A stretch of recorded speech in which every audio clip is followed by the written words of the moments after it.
पहिल्या प्रेमाची दुसरी गोष्ट.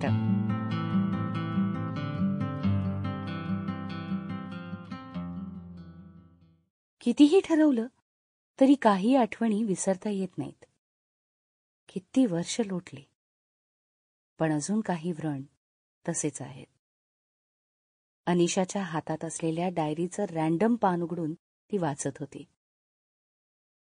काल सहज काहीतरी आणायला ती आईच्या खोलीत गेली तेव्हा तिथे ही डायरी पडली होती. मागे एकदाही तिने हीच डायरी आईच्या हातात बघितली होती. अनिशा खोलीत शिरल्या शिरल्या आईनं डायरी पटकन बेडच्या शेजारच्या कपाटात ठेवली होती.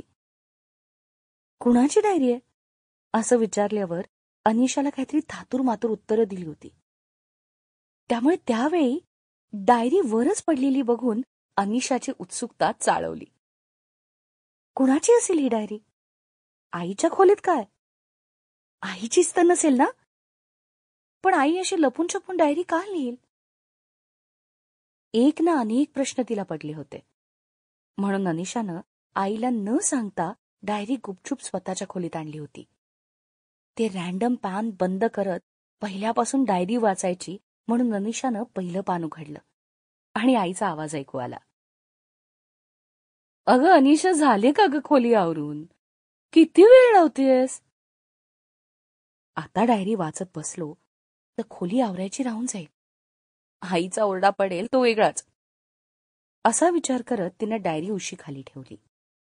ठेवताना नेमकं त्यातून एक पाकिट बाहेर पडलं.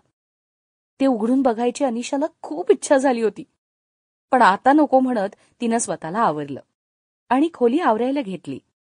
खोली आवरतानाही तिचं पुन्हा पुन्हा लक्ष त्या डायरीकडे जात होतं.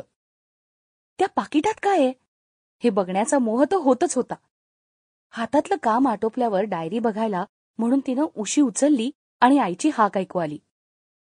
अनिशा, अगं ये पटकन, बघ कसे झालेत गुलाबजाम. अनिशानं गुलाबजामचा बेत ऐकला आणि ती भलतीच खुश झाली. आले ग आई, 2 मिनिट. अनिशा उशीचा आबरा बदलत बदलत म्हणाली. पण तिची नजर दुसऱ्या उशीखाली ठेवलेल्या डायरीकडे आणि त्यातल्या पाकिटाकडेच होती. तिला एकदम काहीतरी सुचलं. हातातलं काम तसंच ठेवून तिनं बेडवर पडलेला फोन उचलला आणि मोबाईलवर पटकन डायरीची पानं स्कॅन करून घेतली. डायरीतून पडलेलं पाकिट पर्समध्ये घाईनं कोंबलं. मग डायरी परत गुपचूप आईच्या खोलीत नेऊन ठेवली. कुठल्याही परिस्थितीत आईला संशय येऊन चालणार नव्हतं. जी डायरी आईनं अनिशापासून लपवून Sample complete. Ready to continue?